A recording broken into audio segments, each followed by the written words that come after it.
रायगड जिल्ह्यातील अलिबाग तालुक्यामध्ये येत्या काही दिवसातच भारतीय जनता पक्षाचा प्रवेश सोहळा मोठ्या दिमाखात पार पडणार आहे।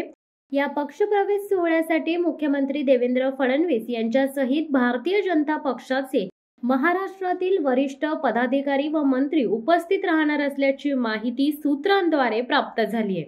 रायगड जिल्ह्यातील शेतकरी कामगार पक्षाचे सरचिटणीस जयंत पाटील यांचा भाचा, महाराष्ट्र शासनाच्या मत्स्य व्यवसाय विभागाच्या राज्यमंत्री मीनाक्षी पाटील यांचे पुत्र व माजी जिल्हा परिषद अध्यक्ष ॲडव्होकेट आस्वाद पाटील उर्फ पप्पू शेठ यांनी आपल्या समर्थकांसोबत अलिबाग शहरातील रविकिरण हॉटेलमध्ये चर्चा करण्यासाठी 10 डिसेंबर 2024 रोजी रात्री उशिरा सभा घेतली होती।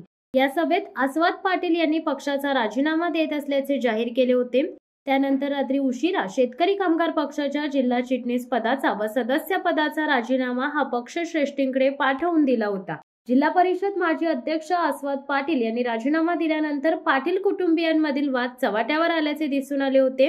नोव्हेंबर 2024 मध्ये झालेल्या सार्वत्रिक विधानसभा निवडणुकीवेळी पक्षाचे सरचिटणीस जयंत पाटील यांच्या सून चित्रलेखा पाटील या शेकापच्या उमेदवार असतानाही त्यांचे भाचे आस्वाद पाटील बंधू माजी आमदार पंडित पाटील हे प्रचारापासून दूर राहिले। निवडणुकीपूर्वीच त्यांनी चित्रलेखा पाटील यांच्या उमेदवारीला विरोध केला होता। या निवडणुकीत चित्रलेखा पाटील यांना 25,000हून अधिक मतांनी पराभवाला सामोरे जावे लागले होते। आस्वाद पाटील यांनी अलिबाग मुरुडचे आमदार तथा महायुतीचे उमेदवार महेंद्र दळवी यांना छुपी मदत केल्याने चित्रलेखा पाटील यांचा पराभव झाला असल्याची देखील चर्चा राजकीय वर्तुळात सुरू आहे।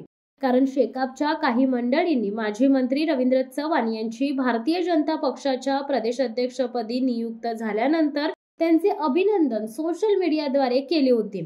विधानसभा निवडणुकीचा माहोल संपल्यानंतर आता शेकापमधील पाटील परिवारातील वाद हा उघडपणे चव्हाट्यावर आल्याचे पुन्हा एकदा दिसून आले। शिवसत्ता टाइम्ससाठी अमोल कुमार जैन, अलिबाग। दे धडक बेधडक वृत्त देणाऱ्या आपल्या शिवसत्ता टाइम्स न्यूज चॅनलला लाल बटन दाबून सबस्क्राईब करा आणि बेल आयकॉनला क्लिक करायला विसरू नका।